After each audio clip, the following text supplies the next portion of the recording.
Coucou tout le monde, eh bien c'est Aurore encore une fois. Je profitais d'une pause dans mes révisions freudiennes pour faire une petite vidéo parce que j'ai vu que Arplay il avait un petit peu du mal avec ses tentacules et puis ses pinces. Donc je me propose de faire une petite vidéo pour Arplay. Donc Arplay, voilà ce que je te propose de faire ensemble. Voilà, ici une tentacule.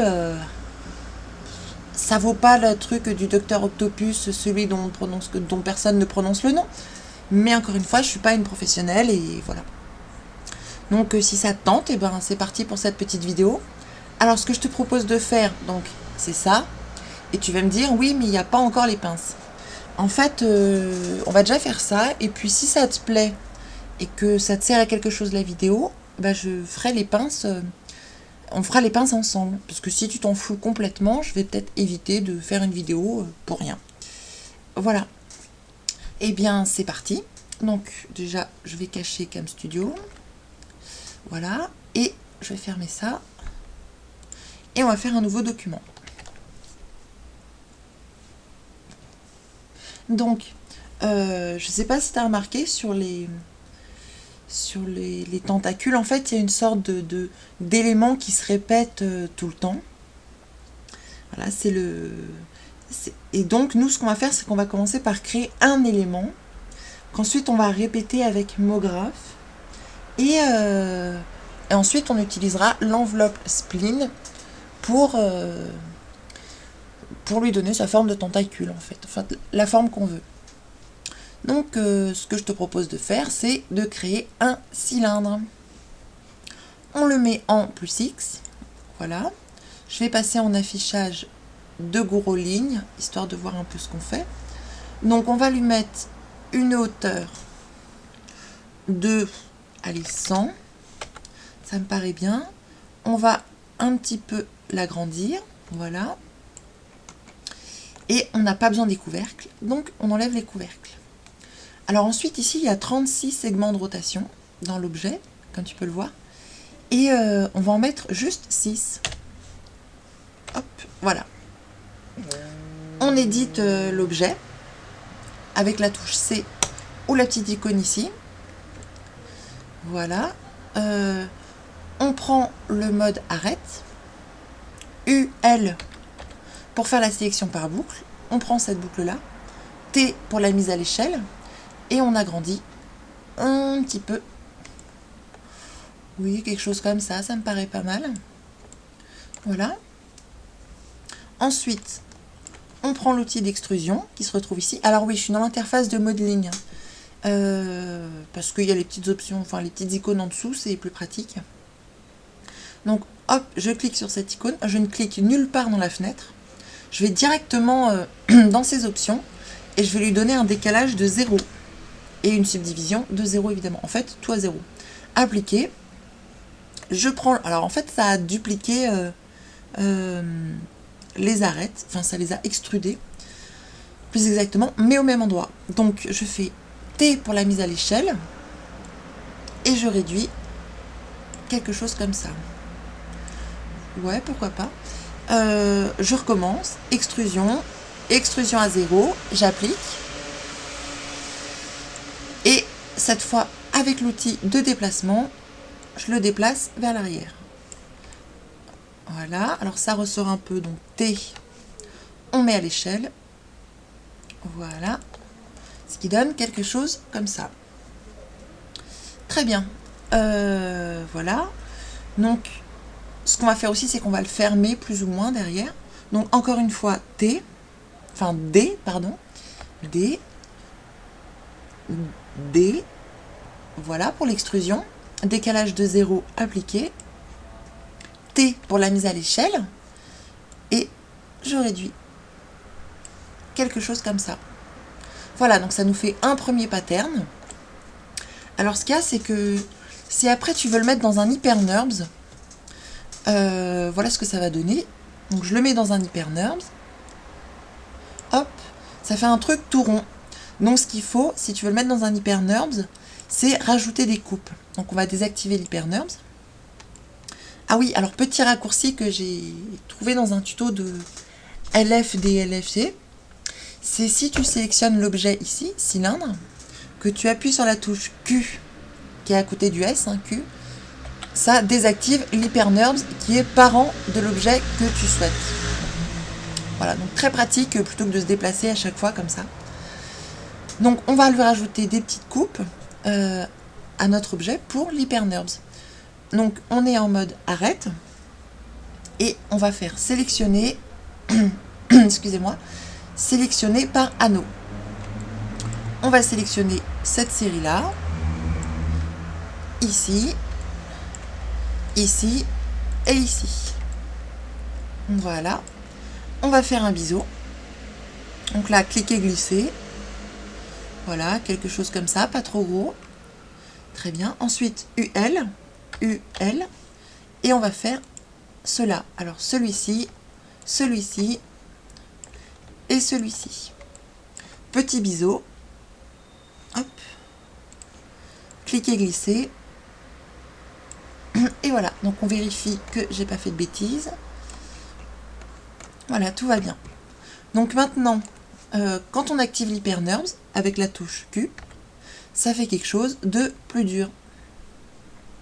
On va laisser ça comme ça. Bon, alors si tu voulais que ça soit encore plus dur, ce que tu pourrais faire, donc désactiver l'HyperNURBS, voilà, c'est avec la touche K, le petit couteau, en mode boucle, rajouter par exemple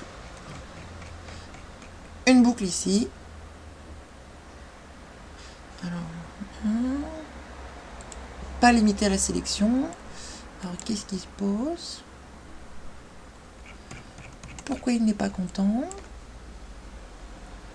Ah non, je suis en mode plan. Boucle. Voilà.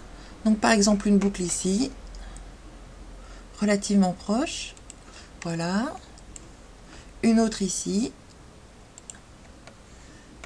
Par exemple, ce qui fait que si tu actives l'HyperNURBS, c'est encore plus dur.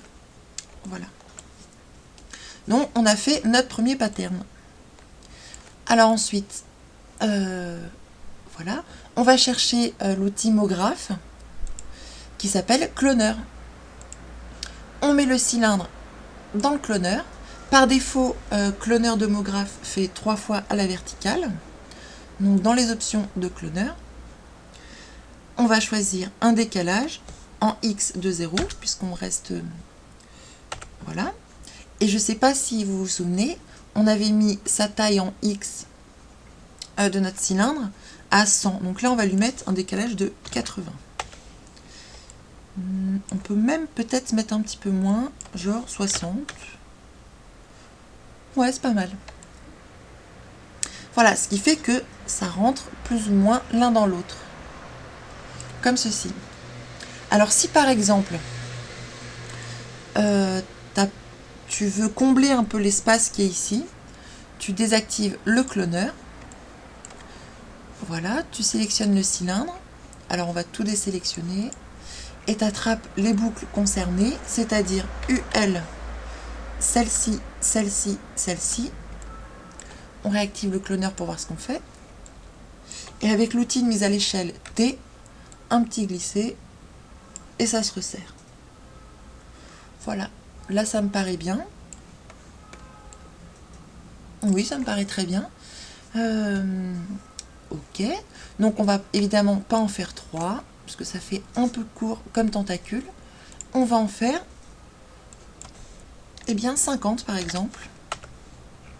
Donc si je m'éloigne, voilà, un petit peu trop là, ça fait quelque chose comme ça. Bon, si tu veux que ça soit plus long, t'en rajoutes un peu plus. Hein. Très bien, une fois que c'est fait, alors il faut que tu décides un petit peu avant de la quantité que tu veux. Clique droit sur l'objet cloner, convertir en objet. Donc ça te fait un nouveau neutre qui s'appelle cloner dans lequel tu as tous tes éléments. Donc ici on a 49, c'est-à-dire comme on commence à 0, on a bien nos 50 éléments. Donc on les sélectionne tous. Hop, clic droit et connecter les objets plus supprimer. Ce qui nous fait plus que 1 qui fait tout le monde. un objet qui regroupe nos 50 petits éléments. Donc on supprime le neutre.